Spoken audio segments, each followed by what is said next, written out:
Even इसका intro भी आपके पैसे बचाएगा। और अगर बात करें तो ये मेरी सबसे बढ़िया सीरीज़ है जिसमें सबसे ज़्यादा पैसे बच रहे हैं। अगर सिर्फ इस चीज़ पे कंपेयर किया जाए कि कौन सी सीरीज़ देख के आपके पैसे बच रहे हैं, पैसे आप दूसरी सीरीज़ देख के भी बचा सकते हैं, लेकिन इसमें लाखों रुपए बचने वाले हैं।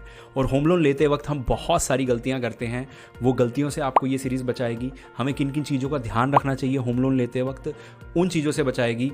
और बहुत सारी धक्का मुक्की से तो ये इंट्रो ही आपको बचा देगा। कैसे? देखिए, अब हम क्या करते हैं, हमारे पास 10-15 ऑप्शन है। अगर आप 10-15 ऑप्शन जाके चेक करेंगे, मान लीजिए आप पहले बैंक में गए, वो आपकी इंक्वायरी चेक करेंगे, यानी कि आपका सिबिल स्कोर चेक करेंगे। सिबिल स्कोर चेक करने के बाद आप दूसरे बैंक में गए, फिर आपका सिबिल स्कोर चेक करा जाएगा। अब आप देखो, लोन तो आपको हर कोई दे रहा होगा बेशक, लेकिन आपका सिबिल स्कोर इसलिए गिर जाएगा क्योंकि वो ये सोच रहे होंगे कि आप हर जगह लोन की ट्राई कर रहे हैं और आपको कोई लोन नहीं दे रहा। इस वजह से सिबिल स्कोर गिर जाएगा, और सिबिल स्कोर गिरने से आपका इंटरेस्ट रेट है जो महंगा हो जाएगा, क्योंकि आप दोबारा किसी बैंक में जाएंगे, दोबारा वो सिबिल स्कोर चेक करेंगे तो उस समय गिर चुका होगा। और बिना डिले करे फटाफट से सीरीज को स्टार्ट करते हैं और अपने पहले 10-15 हज़ार रुपये बचा लेते हैं।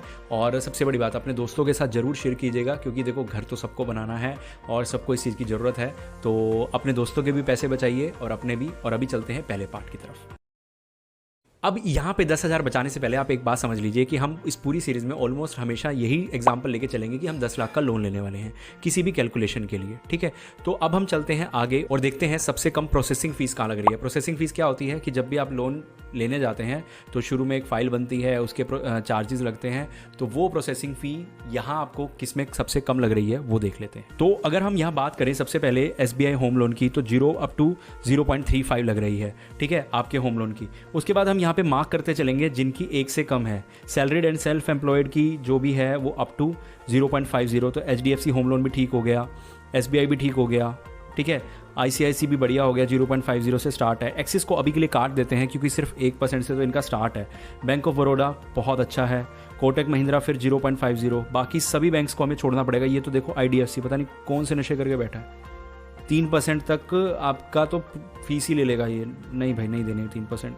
IDBI की बात करें तो 0.50, ठीक है। उसके बाद bank of India, union bank, bank of Maharashtra नील है, लेकिन बैंक अच्छा नहीं है तो बहुत दिक्कत आ सकती है, तो इसको अवॉइड ही करना आप, ठीक है। इंडियन ओवरसीज़ बैंक 0.50, इसकी कई डिटेल भी नहीं मिलती तो ये भी आप अवॉइड कर सकते हैं, ठीक है। उसके बाद अगर मैं नीचे जाऊँ, इंडियन बैंक 0.30 और 0.40 और मैक्सिमम 50,000, ये बहुत अच्छा है और इनमें आपको बहुत अच्छे ऑफर मिल जाते हैं। PNB में 1 से नीचे भी आ जाता है, ठीक है। और टाटा कैपिटल में 0.5, बजाज फिनसर्व में 0.5, और ऊपर हमने देखे जो बड़ी बड़ी कंपनियां हैं वो ज़्यादा चार्ज नहीं कर रही हैं। और बचाने का तरीका ये है कि इनको ऑफ़र में पकड़ लो, कोई प्रोसेसिंग फ़ीस नहीं लगती, और ये ऑफ़र हमेशा कोई ना कोई कंपनी निकालती रहती है।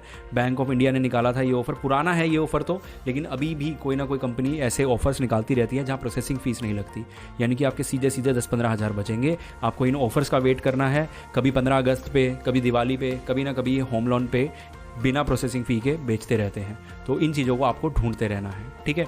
तो अब चलते हैं आगे, आपके 40-50 हज़ार बचाते हैं। अब इस वीडियो में हम ये डिसाइड कर लेंगे कि कौन से 3-4 बेटर ऑप्शन हैं जहां पे हम processing fees plus interest rate भी साथ ही कंपेयर करेंगे। और मैं आपको बता दूं कि लॉन्ग टर्म में ½ % भी आपको लाखों रुपए का डिफरेंस क्रिएट करके दे सकता है, समझ गए। तो फटाफट से स्क्रीन पे चलते हैं। तो यहाँ पे अगर हम स्क्रीन पे आ गए तो सबसे पहले देखें कि HDFC बहुत बढ़िया है। रीज़न, क्योंकि इंटरेस्ट रेट 8.40 से शुरू हो जाता है और प्रोसेसिंग फीस 0.50 है। इसी तरह से और कोई बैंक है? हाँ, कोटक महिंद्रा भी सेम कैटेगरी में जाता है। और उसके बाद अगर हम PNB की बात करें तो PNB भी एक अच्छी कैटेगरी में जाता है, क्योंकि PNB 1% से नीचे आ जाता है, इसका मुझे 100% कंफर्म है, ठीक है। फेडरल का इंटरेस्ट रेट ज़्यादा है, बजाज फिनसर्व 7% तक पहुंच जाता है, और L&T इसके बहुत अच्छे लोन हैं।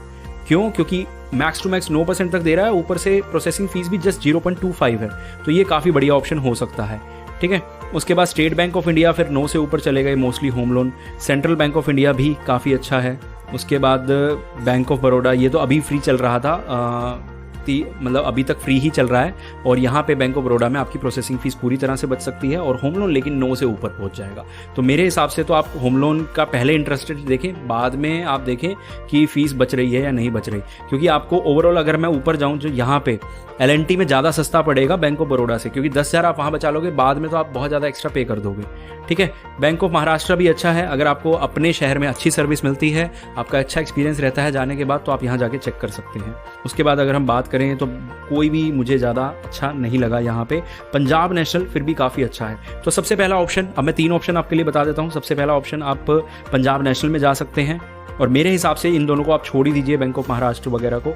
सेकंड आप L&T में जा सकते हैं, ठीक है। थर्ड आप PNB में जा सकते हैं, यहाँ पे भी आपको अगर आपका प्रोसेसिंग फीस कम लग रही है। तो फोर्थ आप HDFC में। मेरे हिसाब से ये 4 कंपनियां हैं जहां आप जाके पता कर सकते हैं, और आपके लोकल आपको एक्सपीरियंस कैसा रहा वो आपको समझ आ जाएगा, ठीक है। उस हिसाब से आप इन चारों में से सिलेक्ट कर सकते हैं। ऑन पेपर तो ये बहुत अच्छे दिख रहे हैं। अब अगले पार्ट में बहुत सारे पैसे बचने वाले हैं, तो वो जरूर देख लो। 2 तरह के लोन होते हैं, किस तरह, एक फिक्स्ड इंटरेस्ट रेट पे और एक आपको फ्लोटिंग पे। लेकिन फिक्स्ड में इस तरह से बेवकूफ़ बनाया जाता है कि फिक्स्ड में भी इंटरेस्ट रेट बढ़ जाते हैं, और बैंक क्या करता है चालाकी, वो आपकी EMI नहीं बढ़ाता, वो लोन का टेन्योर बढ़ा देता है, और जिस वजह से कई लोगों को मतलब पता भी नहीं लगता, और वो उस फिर लोन पे करते रहते हैं, और लास्ट में उनको पता लगता है कि भाई अब तो पे करना पड़ेगा। तो ये बहुत बड़ी प्रॉब्लम होती है। इसके लिए आपको क्या करना है, आपको वही लोन लेना है जिसमें आप प्री पेमेंट कर पाएँ, और प्री पेमेंट से आप कितना ज़्यादा फ़ायदा उठा सकते हैं। आप बेशक फ्लोटिंग लें या फिक्स्ड लें, लेकिन आपको प्री पेमेंट के लिए हमेशा देखना पड़ेगा कि आप प्री पेमेंट करके लाखों रुपए बचा सकते हैं, और जब भी इंटरेस्ट रेट बढ़े आप उसके अगेंस्ट थोड़ा सा पैसा भी जमा कराएंगे तो आपका वो बिल्कुल बैलेंस बैठ जाएगा। यानी कि जो स्टार्टिंग में आपने सोचा था आप पे करेंगे, आप एक्चुअल में भी उतना ही पे करेंगे। फटाफट से स्क्रीन पर चलते हैं और दिखाता हूँ कि किस तरह से। यहाँ पे देखिए, अगर आप 25 लाख का आपका लोन अमाउंट है, टेन्योर 20 ईयर्स है, रेट ऑफ इंटरेस्ट 9, इंस्टॉलमेंट आपने 40 पे कर दिया, और प्री पेमेंट आप 2 लाख की कर रहे हैं, तो इसके अकॉर्डिंग आप 6 लाख रुपए रफली बचा लेंगे, और जो आपका टोटल टेन्योर है वो 34 मंथ से कम हो जाएगा। और देखो, बैंक जब भी, मान लीजिए आप 1-2 लाख रुपए तैयार रखिए, अगर आप 25 लाख का भी लोन ले रहे हैं ना, तो आप 20-30-40% अपने पास अमाउंट रखिए, ठीक है। और जैसे ही बैंक आपको लगे कि बैंक ने इंटरेस्ट रेट बढ़ा दिए हैं, आप प्री पेमेंट कर दीजिए। लेकिन आपको एक चीज़ का ध्यान रखना पड़ेगा, प्री पेमेंट पे भी पेनल्टी लगती है, तो आपको ऐसी स्कीम्स ढूंढनी है जिन पे प्री पेमेंट पे पेनल्टी ना लगती हो, ताकि आप ये बचा पाएँ। सपोज कीजिए बैंक ने आपके टेन्योर को 2 साल से बढ़ा दिया, आपने 2 लाख रुपए दिए, सिर्फ 10% भी नहीं दिया अभी आपने अपने लोन का, और आपने फ़ायदा उठा लिया। और अगर बैंक नहीं भी बढ़ा रहा तो भी आप प्री पेमेंट करते रहेंगे, तो आप अपने लोन को जल्दी भी उतार पाएंगे और सस्ते में भी उतार पाएंगे। अब इस तरह की स्कीम्स कहाँ ढूंढनी है, एक स्कीम तो मैं आपको अगले पार्ट में ही बता देता हूँ, जो आपके लिए बोनस है। देखो, सबसे पहले ना, इस स्कीम को बताना कोई प्रमोशन करना नहीं है, रीज़न मैं बता देता हूँ। क्योंकि देखो, हो सकता है मैं आज बताऊँ और आपको होम लोन 6 महीने बाद लेना हो, और ये स्कीम तब एप्लीकेबल ना हो, ठीक है।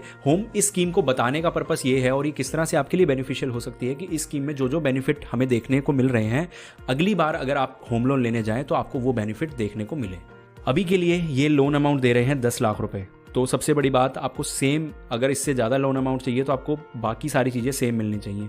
आपको जो होम लोन मिनिमम है यहाँ पे 8.75 पे मिल जाएगा, तो आपको ये ढूंढना है, ठीक है। मैक्स टेन्योर आपको 30 ईयर्स मिल रहा है, ये बहुत बढ़िया है। लोवेस्ट EMI आपकी 1000 रुपये से भी कम जा सकती है, ये अच्छे फीचर्स हैं।